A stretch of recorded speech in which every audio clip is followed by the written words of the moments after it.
In 1912, three young girls stood outside a cotton mill for a photo, just another moment in a hard day's work.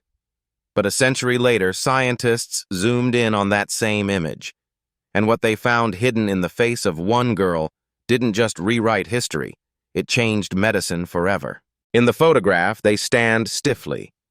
Three girls in simple cotton dresses, their hair pinned, their faces shadowed by the overcast sky. Behind them looms the port mill, its brick exterior stained with soot, its windows fogged by years of breath and machinery. Pearl Turner is on the left. She's only 9, but already her gaze is sharp, somber, almost defiant. Viola, her older sister, stands to the right, 14, and already hunched by exhaustion. Between them is Penelope, a neighbor's child, holding her breath like she's trying not to exist.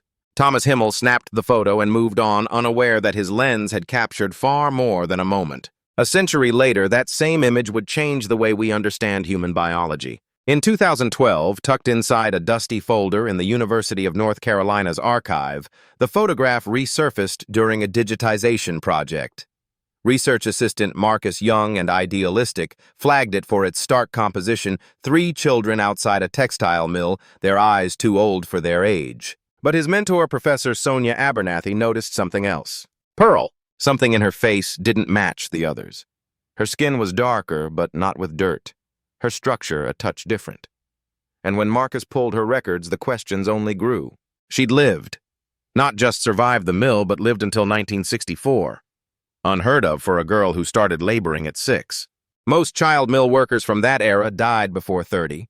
Pearl had lived to see grandchildren. Sonia, a quiet but tenacious expert in medical history, gave Marcus the green light to investigate further. What started as an archival project turned into a full-blown scientific inquiry. They enhanced the photo using art restoration tech normally reserved for 17th century oil paintings. As the pixels sharpened, so did the mystery.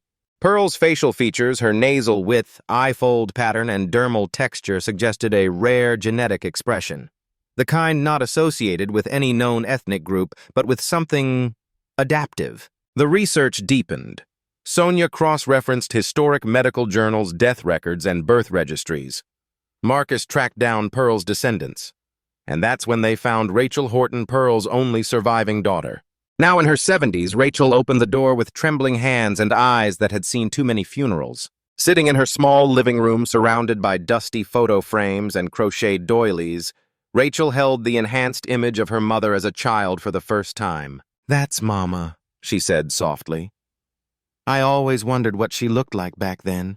Rachel shared everything she could remember: how Pearl always struggled to breathe but never complained, how she outlived all her siblings, how every story about her childhood ended in silence. And then Sonia told her the truth. Pearl's DNA, passed quietly through generations, contained a genetic adaptation unlike any other. One that somehow protected her lungs from the brutal mill environment that killed everyone else around her, including Viola. Rachel blinked, the photograph still in her lap. She always said she didn't know why she survived. Just figured God had a reason. Sonia smiled. Maybe he did. With permission, they took Rachel's DNA and later found matching markers, subtle traces of what they called Turner adaptation. A mutation, not harmful but powerful. An ability to regenerate damaged tissue at a rate higher than typical for humans of that time. And in some ways even now. Back at the university, researchers were stunned. Pearl Turner wasn't just a survivor. She was a biological outlier. More tests, more papers, the hypothesis solidified. Pearl had unknowingly carried a variant that could revolutionize the treatment of lung disease, particularly for those exposed to industrial pollutants. She had passed it to her children. Her granddaughter in Oregon also carried the gene, as did a great-grandson unknowingly working in a welding factory where others around him developed respiratory illness, but he didn't. The implications were staggering. The story went public. At first, quietly academic papers, journals, then the media got wind. Headlines read, "100-year-old photo unlocks, secret to lung disease resistance. Girl in forgotten photo. May hold the key to industrial immunity." The world watched. But Sonia kept her focus on Pearl, not the fame. She returned to the port mill, now a set of upscale condos. In the lobby, they'd placed a small museum exhibit on the building's past. She offered them the photograph, enlarged and framed. They gave her a wall, Beneath the photo, a brass plaque read, Pearl Turner, age 9. Survivor symbol scientific breakthrough. School children visited. Documentaries followed. Scientists debated the ethics of extracting health tech from historical data. But the fact remained, Pearl's life captured in a single frame had saved thousands. By 2022, pharmaceutical trials based on her gene were underway. A new class of respiratory treatment, codenamed P66, offered hope to coal miners, firefighters, and factory workers exposed to dangerous particles. And it all began with 3 girls standing in front of a building, squinting at the sun. Sonia often returned to that photo in quiet moments. She'd touch the edge of the frame and whisper, "Thank you, Pearl." In the months that followed, the photo's impact rippled far beyond academia. People across the country began submitting old family photographs for analysis, hoping to find other clues from history, perhaps another Pearl Turner hidden in plain sight. Some were hoping for answers, some for fame, but most, like Rachel, just wanted to understand where they came from. At the university, Sonia's inbox flooded with emails. My great-grandfather worked in the coal mines of Pennsylvania. Could he have had it too? My grandmother died of lung disease after working in a match factory. Could her genes help others now? My daughter was born with a rare lung condition. Can the Turner gene help her? Sonia read every single one. Not all had answers. Not all were connected. But each voice reminded her that science didn't live in microscopes and data sets, it lived in people. Marcus, now hailed as a co-discoverer, took on the public-facing work with enthusiasm. He traveled to conferences, gave TED-style talks, even consulted with bioethics panels about the implications of using historical genetic material to design future treatments. But Sonia stayed close to Pearl. She returned again and again to that photograph, now housed in a climate-controlled glass frame in the National Museum of Industrial History. The curator had placed it beside an actual cotton spindle machine from 1910. The juxtaposition was chilling. The caption simply read, "From hardship, hope. From one girl's survival, a scientific legacy." And yet controversy brewed. A group of historians criticized Sonia's work, calling it revisionist exploitation of child labor tragedy. Others argued that too much had been inferred from one case, one girl, one photo. But Sonia held her ground. Science often begins with the outlier, she wrote in an editorial. With the one person who didn't die, the one cell that didn't mutate, the one image that refused to fade. Pearl Turner was that outlier. She deserves to be studied and remembered. Rachel, now in her 80s, watched the debate from afar with quiet pride. Her mother's name was no longer just a line on a birth certificate. It was a chapter in medical history. She received letters, handwritten ones, one from a firefighter in Montana whose chronic exposure to smoke had nearly ended his career until the new P66 therapy gave him a second chance. One from a mother in Delhi whose daughter's rare lung disorder improved after being part of the trial. One from a textile worker in Vietnam who cried when she learned that a girl from 1912 had changed the fate of people like her. Rachel kept the letters in a shoebox beside her bed. Sometimes when her own breathing became difficult, she'd read them aloud. She wasn't sure if it helped her lungs, but it helped her heart. She often wondered what her mother would say if she could see all of this. Pearl never finished school, never owned a house, never traveled far. But somehow her DNA had. It had traveled farther than any ship, any train, into labs, into journals, into lives across the world. And it all came from one moment, one photograph, 1 second of eye contact with a lens in 1912. One day, Rachel sat with her granddaughter Lucy, now 17 and preparing for college. Lucy looked like Pearl. Same strong jawline, same direct gaze. She had read every article about the Turner gene, every paper her grandmother had saved. "Do you think I have it too?" she asked. Rachel smiled. "You have something all right. I don't know what to call it, but it's strong, and it's stubborn, just like your great-grandma."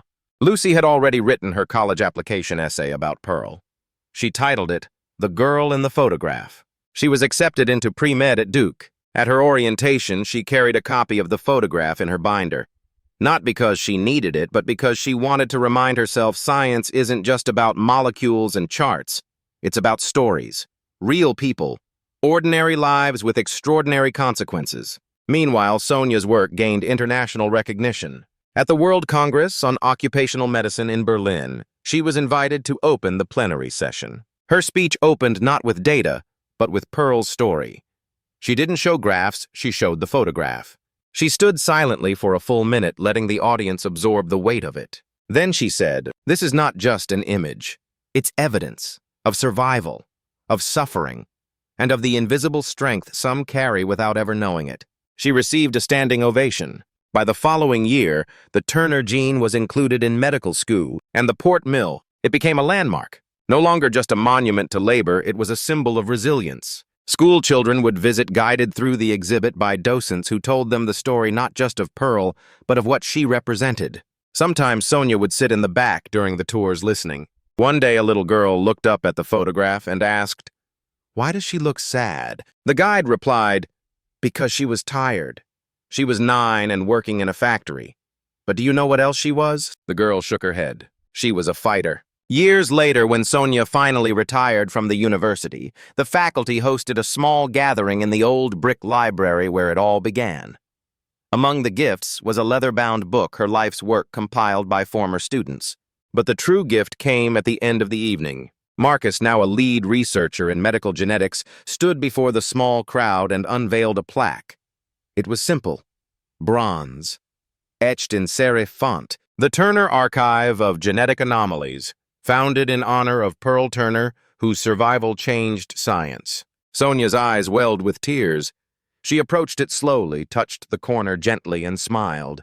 That night, she wrote one final note in her journal. "We often think history is a record of what powerful people do, but sometimes it's a whisper from the tired, the quiet, the invisible. Pearl Turner never raised her voice, but now the world is listening." Rachel passed away peacefully 3 winters later. Her shoebox of letters was passed on to Lucy. Lucy, now a researcher herself, taught at a public health lab on the East Coast. In her office was a copy of the photo framed in wood hung right above her desk. And every morning before opening her laptop, she'd glance at it and say, "Morning, Grandma Pearl?" The world had moved on in many ways. Technology soared, cities expanded, new challenges emerged.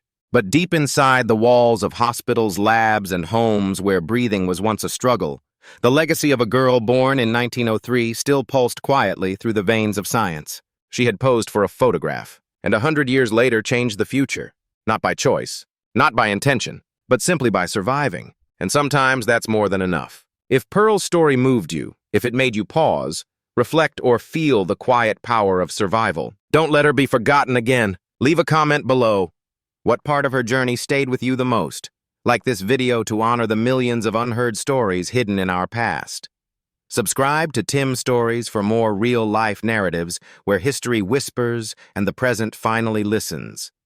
Turn on notifications because sometimes a single photograph holds the key to everything.